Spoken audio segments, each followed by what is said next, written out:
KZOOMers. Hey, everybody. Good to see you. Share my... Oops.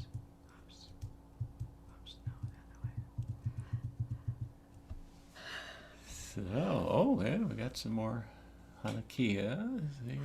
So we're starting off in the dark, because this, for us, it's the darkest time, and not for Johnny in Australia, but for us, it's the darkest. It's the darkest time. And so we wanted to companion with each other during this time and to enter into the mystery, really, approaching the new moon, which is the time of utmost potential, and also a kind of a place of hiddenness. And into that hiddenness and into that unmanifest potential, we bring our light, we bring our consciousness. So I want to begin with our candles.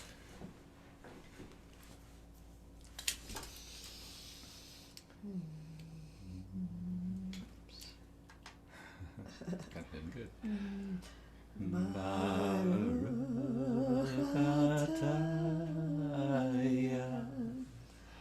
Eloheinu, Ruach haolam, Asher kitshanu b'mitzvotav, v'tzivanu le'adlik ner shel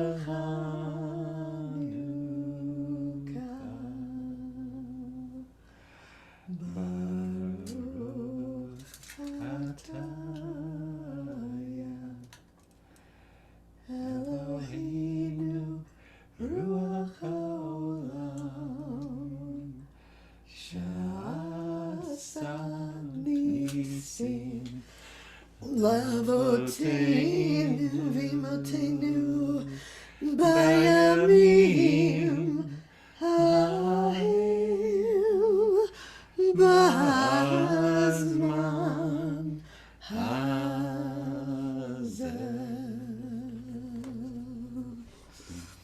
So I want to look into those flames and kindle the flame within. Let the flame be kindled within me. Let your love burn bright. I hunger for your light. I hunger for your light. Let the flame be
you close your eyes and find that flame within.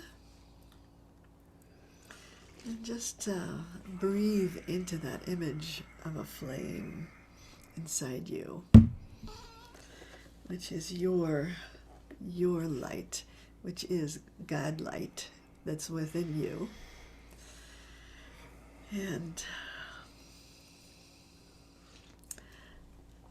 what I asked, the question that I ask in order to enter into the work of Chanukah, of rededication, is I ask, what's blocking the light?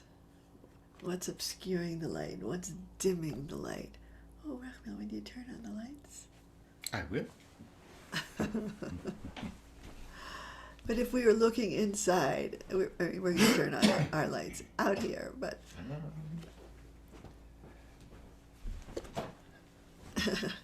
but to find that inner light and to say, what is it that gets in the way? What gets in the way both of shining your unique essence and also receiving the light? What gets in the way?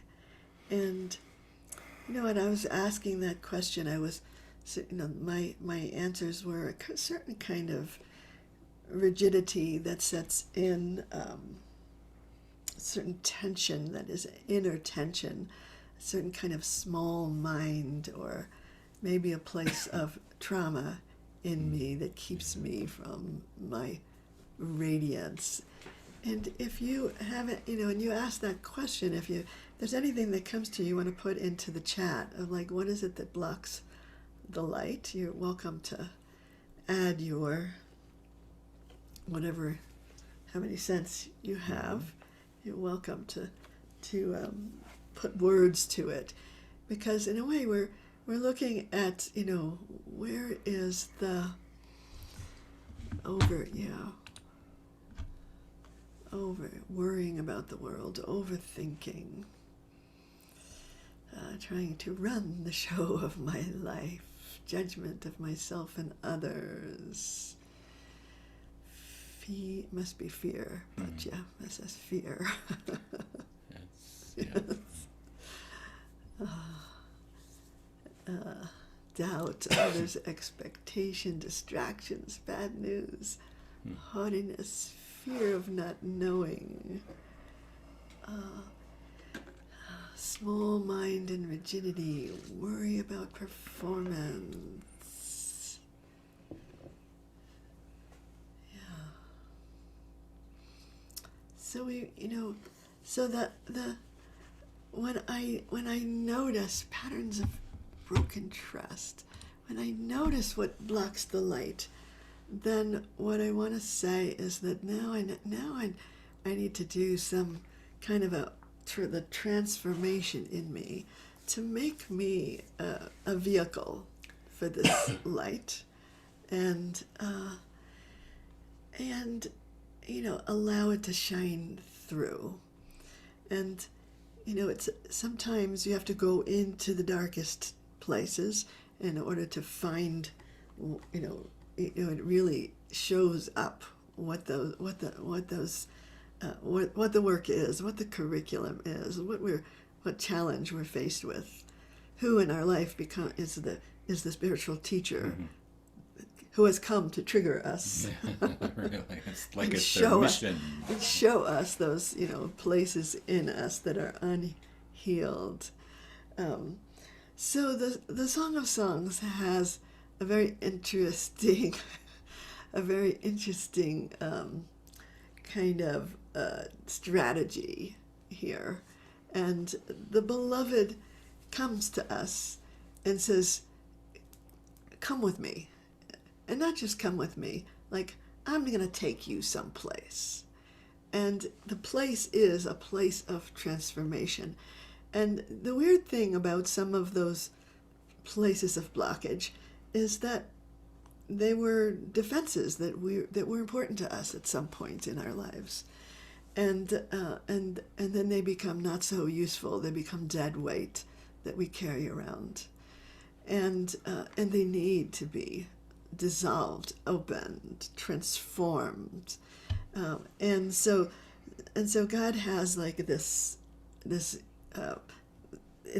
intensive kind of remedy for us, and drags us over to the place that the mystics call the tavern. The tavern is the place that mystics go to soften, to dissolve those defenses, to come into a state of, it's called God intoxication. And when you know your way to the tavern, you don't need those other kinds of intoxications, really, because this one is the core one that we all long for, and everything else is a kind of a dim, pale reflection, pale substitute for the true intoxicant of God consciousness. And so that's where we go. And so the Song of Songs, it talks about, he says, he brought me to the tavern. My beloved brought me to the tavern. And there, the banner over me is love. That's when I realize, in that place of God intoxication, I realize it's the only thing that matters. And I get to kind of sort of immerse myself in that state and let it do its work inside me. So as we put all of those obstacles on the altar, I just want to say that the Song of Songs almost didn't get into our canon of holy books because of the wrong kind of tavern.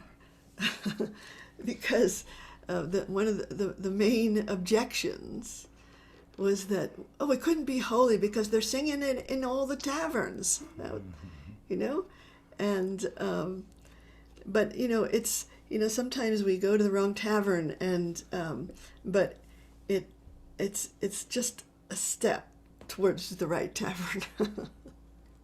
So I'm hoping that this tavern of the Song of Songs that we want to go to is the place where wherever we are in terms of that rigidity, that one drink in the tavern can soften us, can make us supple, can open us to a mochin gadlut, and a vision of the wide world of the bigger consciousness.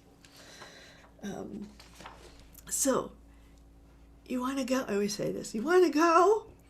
Do you want to go? Yay! Do you really want to go? Yay! Okay. I can hear this. Okay, wait a minute. I have to look at the other screen to see if these people want to go too. Oh, do you really want to go? You people with just names in front of you, do you really want to go? You really want to go? Yeah? I feel you. We feel you. Okay. All right. So we're going to start slow. And then we'll get wild. So feel free to leave your screen. Let the Spirit move you. Let the light inside you move you. Indeed. Let's do it. Let's start with us. Yeah. Hevi'ani He hayayin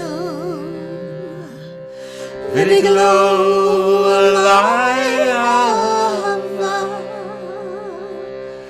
Hevi'ani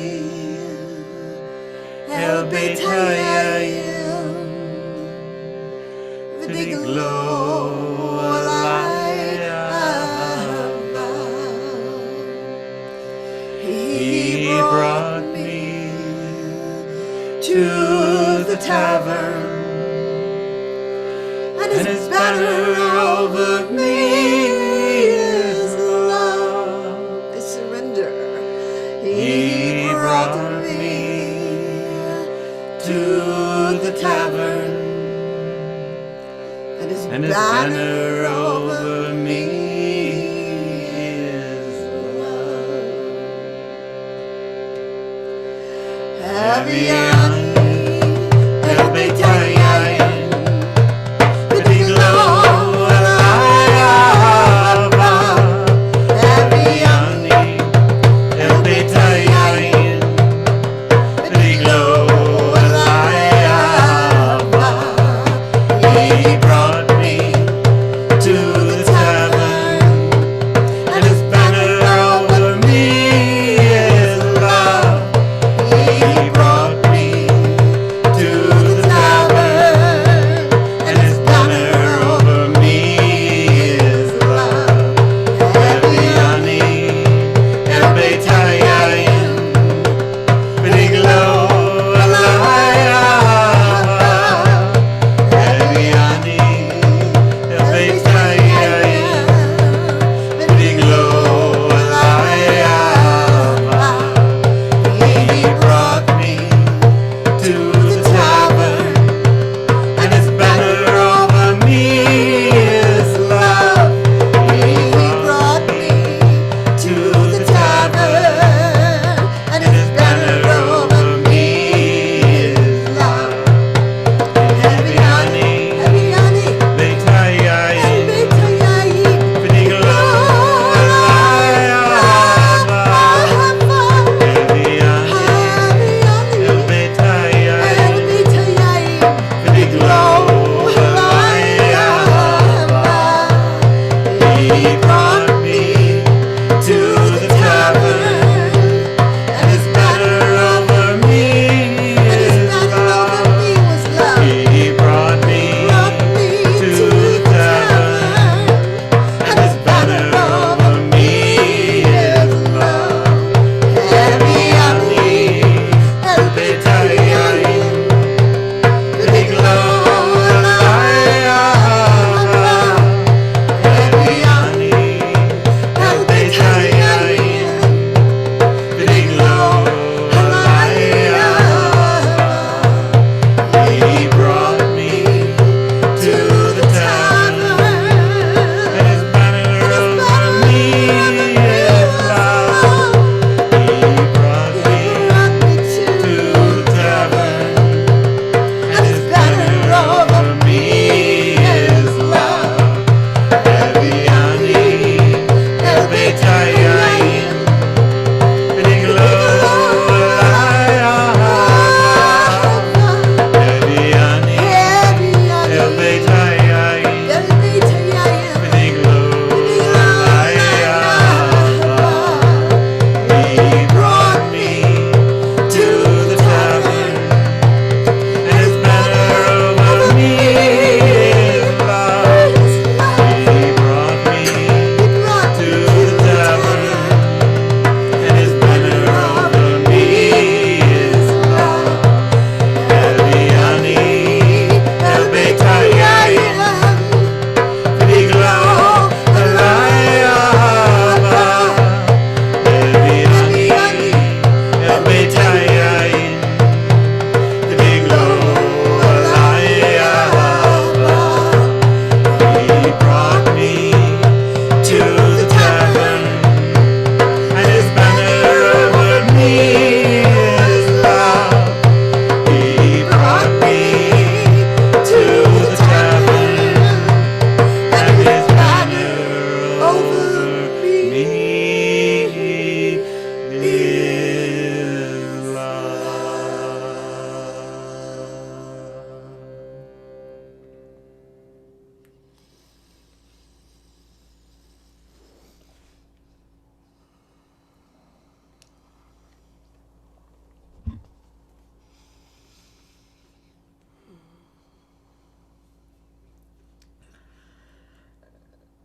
So here at the tavern, can I get you a drink? Yeah?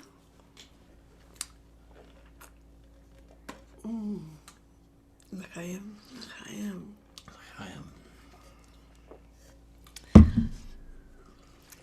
So I was contemplating, what is this transformation that happens in the tavern. What's really happening to us? And I realized that,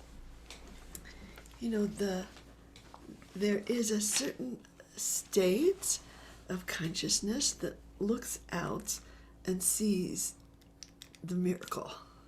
It sees the miracle, and that's really one of the themes of Chanukah is the miraculous. And Albert Einstein says there are only two ways to live your life. One is as though nothing is a miracle, and the other is as though everything is a miracle. And what he's pointing to is really a state of consciousness, a way of perceiving the world. This other teaching from Frederick Buchner says a miracle is when the whole is greater than the sum of its parts. A miracle is when 1 + 1 = 1,000. So I want to point to a certain state of consciousness, and sometimes, what I want to do is try it on in my practice, and then go out into the world and say, can I see this way? Can this be my truth?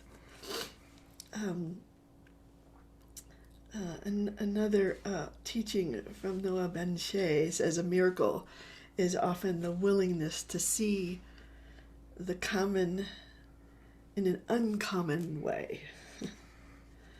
And then one last teaching from Julio Consiglio, who says, when you are in alignment with your authentic self, nothing is impossible. When you're in alignment with your authentic self, nothing is impossible. That's when the miraculous comes in. And so I've sort of been steeping myself in that miraculous perception.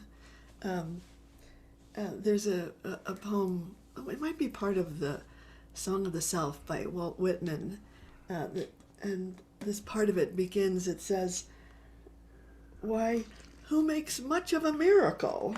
As to me, I know nothing else but miracles." And then he goes on to delineate all of the ordinary miracles of his life. And, and I want to think that it's not just something sentimental, it's something a very deep shift in awareness and consciousness of this, of that existence itself being the miraculous, and a state that we want to be able to reach. And in order to get to that state, we go to the tavern first, which is to surrender, everything that we know, that keeps us, in that place of that nothing is a miracle. That's and brings us instead to the place where it's all a miracle. And the most, I think, miraculous aspect of life is the transformation that each of us experience in our own lives. And and I think it's like the time to be able to look at your own life and see how many lives have you lived in this life, How many people have you been in this lifetime? that there's a way that this death and rebirth of ourselves over and over again is what is so miraculous. And I call it my life of devastations. There's so many times in life I've been devastated. I've been destroyed in some way and then reborn again.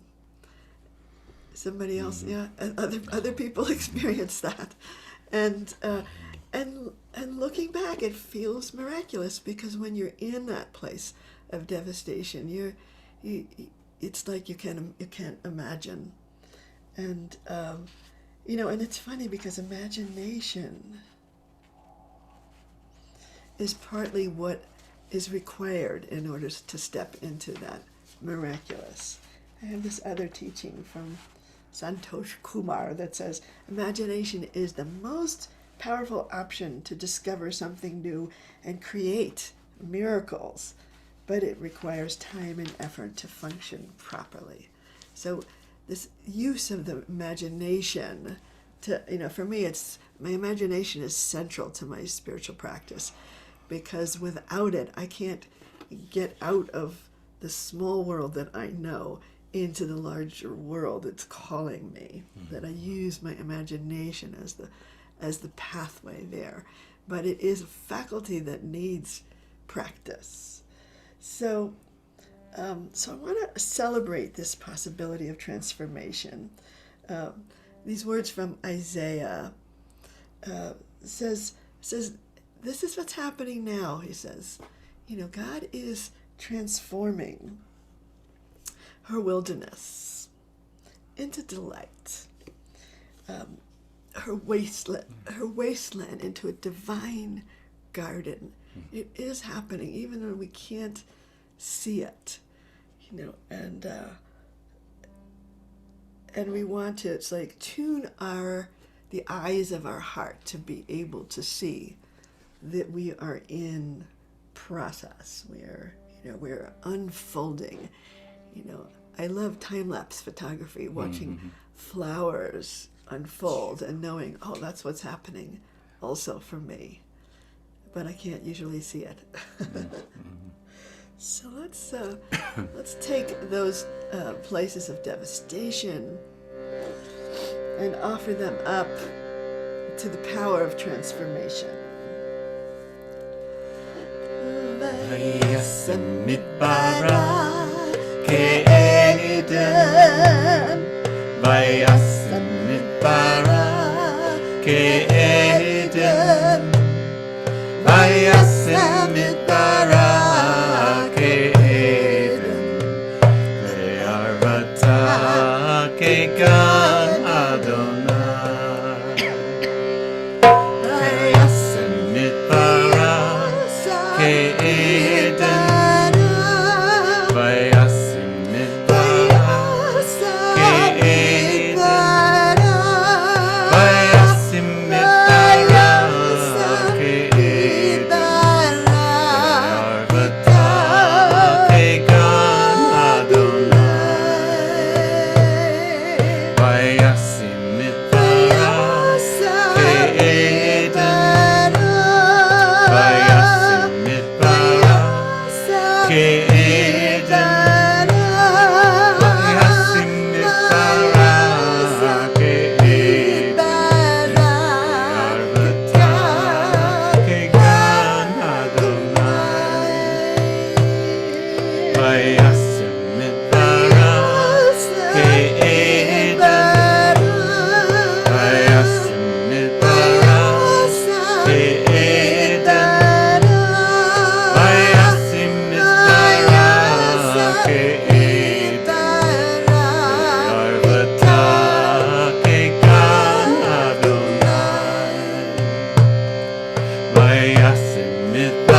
close your eyes, bring your attention to the breath, and breathe into the center of your being. I always breathe into my heart as a doorway.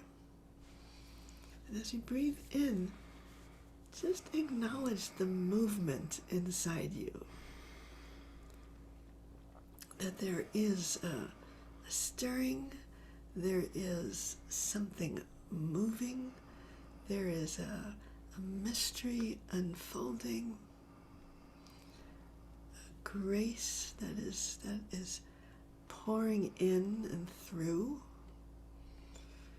And just be able to take it in. Sit still enough for a moment to breathe it in, allow it through.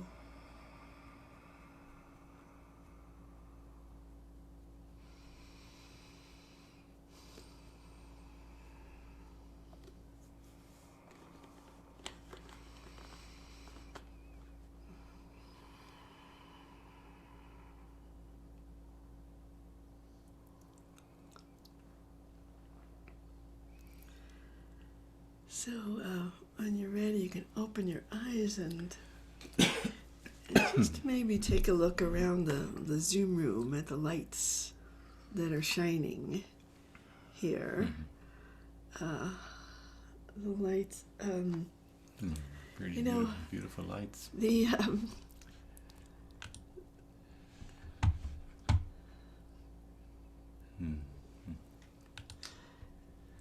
The angels, they say in the Kedusha, they say the angels are giving each other permission. And I kind of feel like this is what the spiritual community is. It's like permission to shine. It's like, I just heard that like like the new army that I'm starting that says I go to the officer in charge and I say, permission to shine. Does he say permission granted? I guess. Okay. Shining. So yes. This in order to shine, first you rise and then you shine. So it means like that there's something inside that rises up. And in the Song of Songs it says, Kamti ani liftoach ledodi. Arise. It's the same kind of arise and shine and open.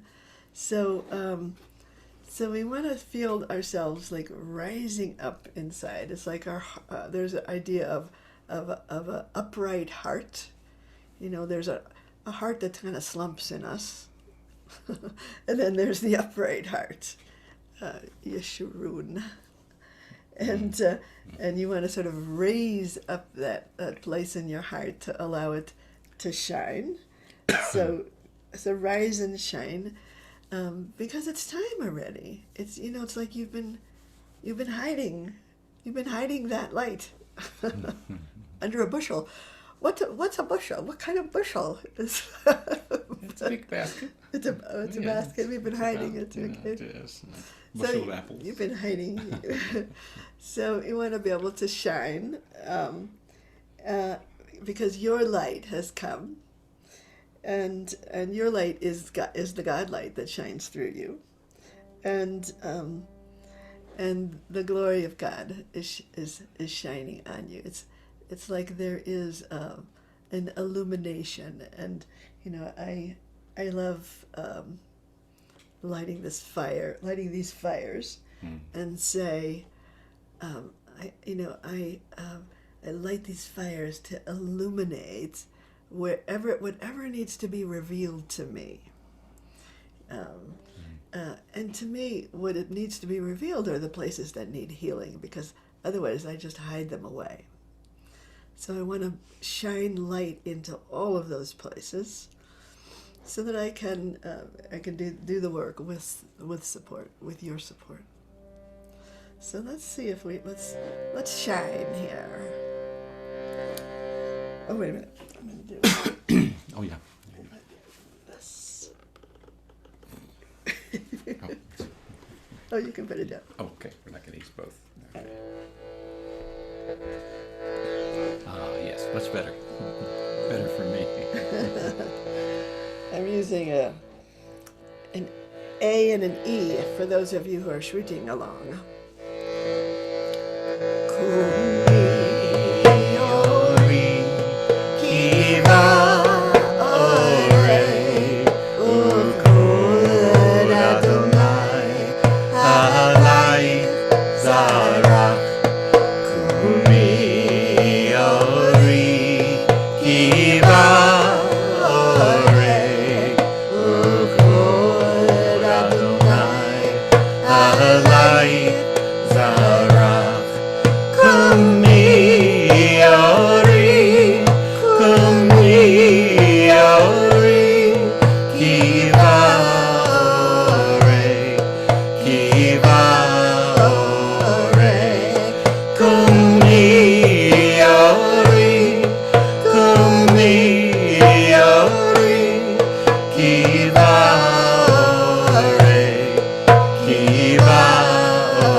to the breath as a way of taking in the light on the inhale and shining it out, becoming radiant on the exhale.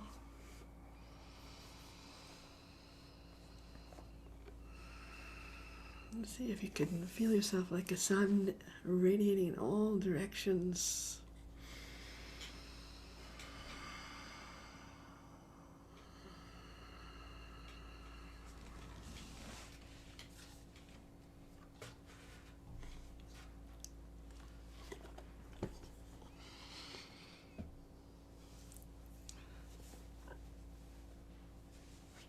So I wanted to take this light and make it really practical. And so I wanted to do our last practice to do something, a practice that's called eyes, hearts, and hands. And it's one that I like to move to. And the first part of it, hayayin is enlighten our eyes. So we want to be able to open up to this light, which is consciousness. Hayayin. And when we do that, the idea is that you begin to see Torah everywhere. So that Torah is not just in the book. Torah is everywhere. There's wisdom everywhere. There's teaching everywhere. There's God everywhere. But it's not there unless we enlighten our eyes. We open our eyes. V'toratecha. And then in spiritual practice, what we do is we go inside. We don't just stay there. It's like ooh.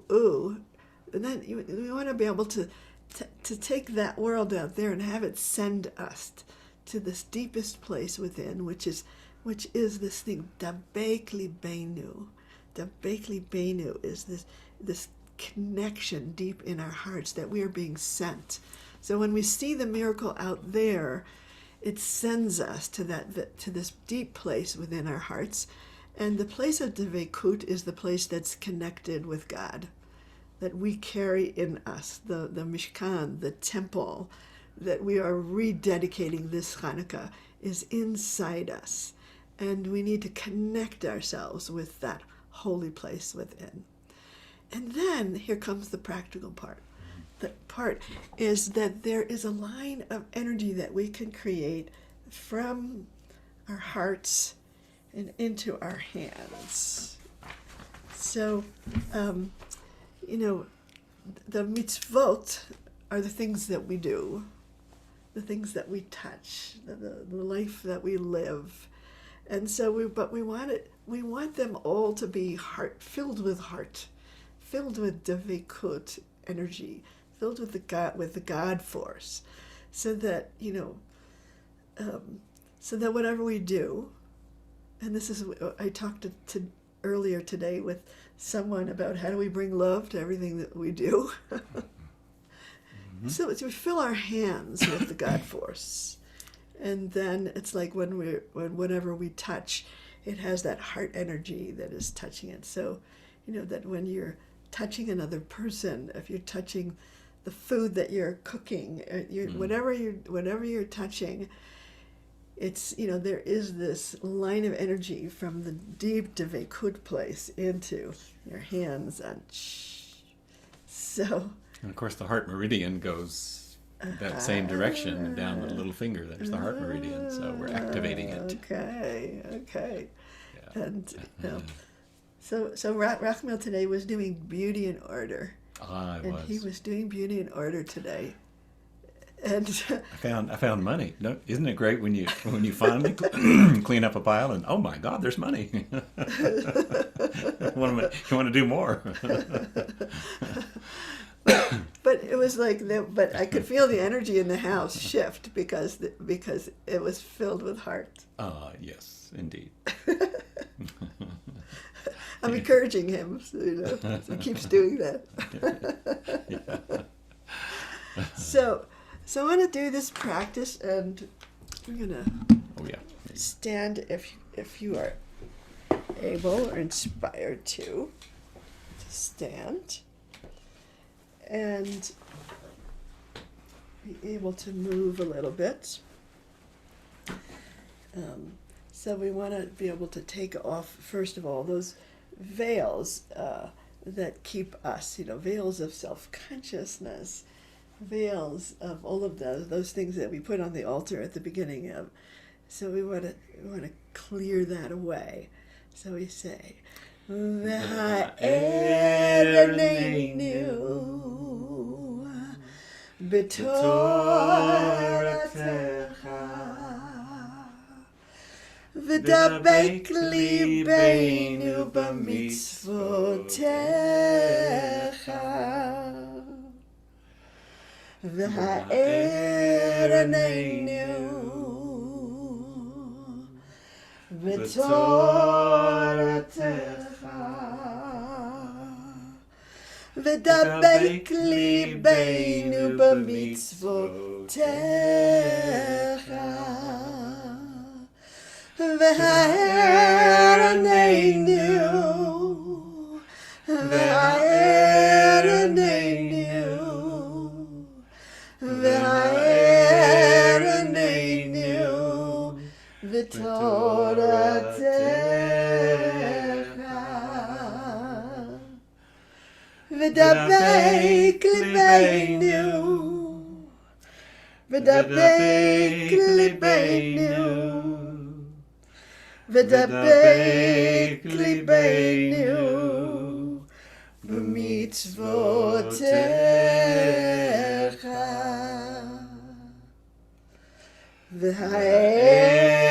v'ha'ereneinu b'toratecha v'dabek libeinu b'mitzvotecha v'ha'ereneinu b'toratecha v'dabek libeinu b'mitzvotecha v'ha'ereneinu v'ha'ereneinu v'ha'ereneinu v'toratecha v'dabek libeinu v'dabek libeinu v'dabek libeinu b'mitzvotecha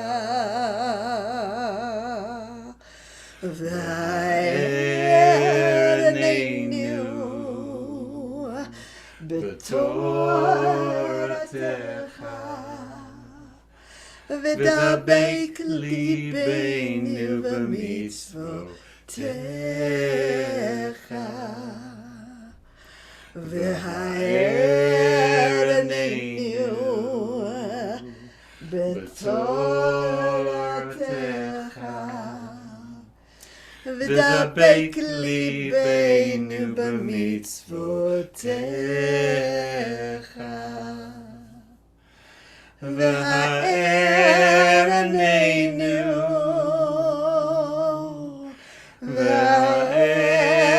v'ha'ereneinu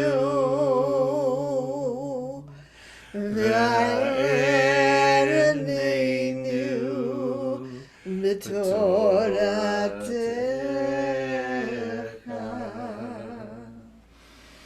v'dabek libeinu v'dabek libeinu v'dabek libeinu b'mitzvotecha. So just feel your hands now. Just feel your hands just filled with heart. Filled with that dvekut, that deepest place in your heart is in your hands now.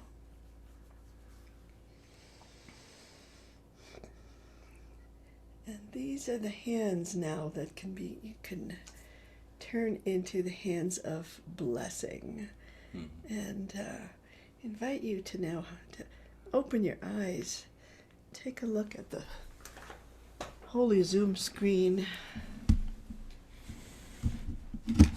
and see if we can send some blessing with those hands through the screen.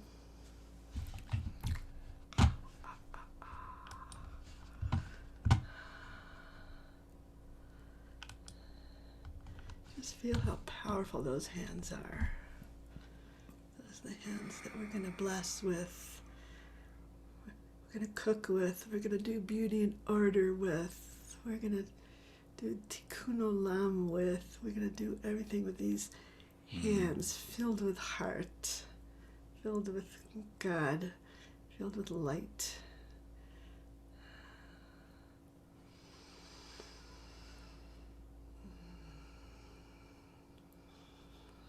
Ooh.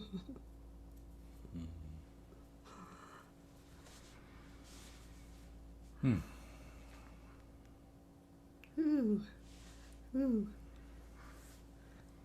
And Sarah, I see if now Wendy and Susan, you have to bless each other now if you're like go back to them.